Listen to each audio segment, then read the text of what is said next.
Welcome back to Living Local. Joining us today, we have David Dickson. He is a meteorologist here at News 2. I'm so excited to be sitting down here. with you. I really am. A really pleasure to be here on Living Local. Okay, so here's the deal. I want to get to know you. You know, I've done a lot of stuff with Rob and Josh, but I want to know more about you. Tell us where you're from. Elevator pitch. Yeah. Okay. So here we go. I grew up in Arkansas, middle of Tornado Alley. So weather has always been a part of my life, and that's why I really wanted to get into weather. I mean, in Arkansas in the spring, it's a tornado really every other day. So grew up with the sirens, grew up with guys on TV talking about the weather, keeping everyone safe. And I looked up to those guys.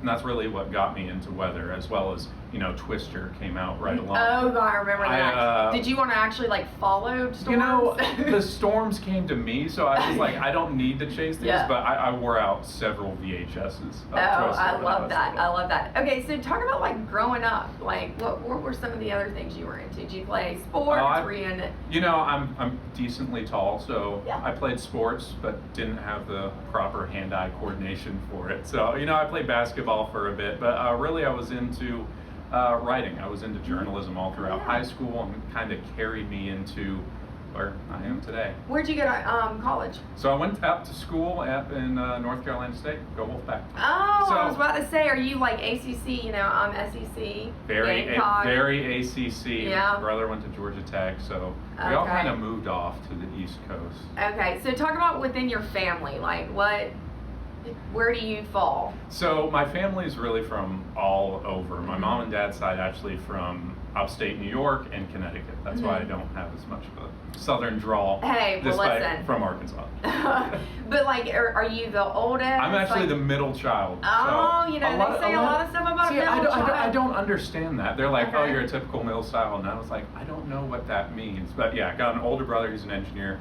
younger sister who's studying speech pathology out in Texas. Oh, okay. So very cool. So what would the folks at home be surprised to know about you? Surprised to know. You have any weird quirks or like any like hobby? You know? I really, like pet peeves probably. Oh, okay. I don't like to be handed things. That's like the biggest thing. What do you mean, like physically handed things? Physically handed things, you know, like I'm walking down the street or anything and someone's like, oh, take this. I absolutely hate it. I'm like, because then you think, you're like, okay, what do I want to do with this? I have to be like further away. I don't want to. And then you have the southern thing where you're like, do I accept it? And then and then you feel all bad. So what do you do when you walk by them? Have you gone down King Street? Yeah, you know, I'm nice, and they have all the like soaps and everything. Yeah. I'm like, oh, thanks, and then I'm like, and then you're like, oh, I have this soap. What do I need to do with it? So usually I just wait and bring it home. That is the most random thing. I've never heard anyone. It's a random pet peeve, but it's a strong one. But like during the day, I like to go kayaking a lot. I grew up around the water. Okay. So all types of water sports: swimming, sailing, paddleboarding, any of that. You know what? I think paddleboarding is a bit difficult for me. It's not the balance thing. It's just more like I don't know. The last time I did it, I had, you know, sunscreen all over, and I was just, you know, paddling. My thing fell into the water. It's difficult. It's difficult. Yeah. I gotta say. Okay, so what brought you here? So a couple things. I was at another station within our company up in Maryland, and there was a station here. So I was like, that's great, because I've been to Charleston before. My brother worked in Charleston for a couple of years when I was in college, and you know, just grew to love the area. My uncle, also who I'm really close with, lives in Mount Pleasant, so right down the road.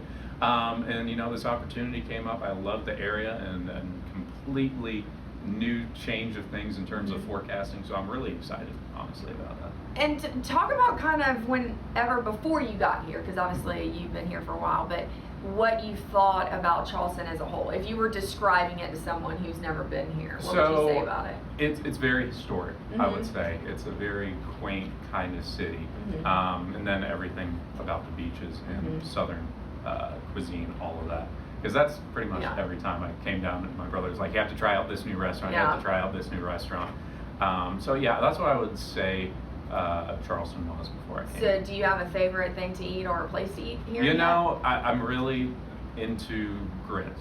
Like, honestly. Oh man, like shrimp and grits? I know, yeah. You know, listen, my dad always says that, you know, it's a finding a place that has great shrimp and grits is, key, because sometimes people can jack up some grits, And it really grew on me because like back in Arkansas, they don't really do grits that well. It's like just the white grits, and it doesn't taste like anything you get gotta at get breakfast. cheese up in there. Yeah, and so tons of butter. it really grew on me. Pimento cheese still not there just yet, really? but I'm sure in coming months or year, I'll probably I like pimento cheese. Yeah, you got to get up in the mix with Josh. He's always trying some stuff like that. I know. Okay, so as far as what you hope to bring here at News 2. So, just another reliable, good source of weather information. Josh, Rob, fantastic resources and been here a long time. And so they know the area really well. I also really want to bring in more science communication. So that's really what I was really passionate about in college, and kind of expanding that here, because to a lot of people, the only scientists they come in contact or see on a daily basis is us on the news. I went to school, full-fledged science. Took a lot of science classes, a lot of math classes. I could have used you in college. There you go. To help a sister out. That was not my forte. But I feel like there needs to be more communication with science, because there's so much going on in ways that you don't really even think, even in your daily life, that really needs to be told. And talk about your series that you do. Yeah, of course. So a couple months back, we started a new series on counton2.com called A Moment of Science. And really what it is, it's a funny name, but really what it highlights on is individuals and organizations here in the Low Country that are using science to make the area better. Also highlighting just science in everyday life, kind of things that we don't have time to really explain or really show off in our newscast or our weathercast, that you can find all online. They're really fantastic. We cover everything from chemistry and fireworks to why is there so many shark's teeth here on the Charleston coast, and everything far and in between. Have you found any shark's teeth? Oh, we found I've never found one. Check it out on our website. I also explain why there is so many shark's teeth. Go into how you can find someone. The best place actually that I found is just over into West Ashley, North Bridge Park. Look at you discovering all this kind of stuff. All right, before we head out though, where can we keep up with you? Because you're big into social media and things like that. I try to be. So you can always see all of my posts, both on counton2.com, also on my Facebook page. That's Meteorologist David Dickson. All right, David, thank you so much. Thanks for having me. All right, more Living Local coming your way. Stay tuned. We'll be right back.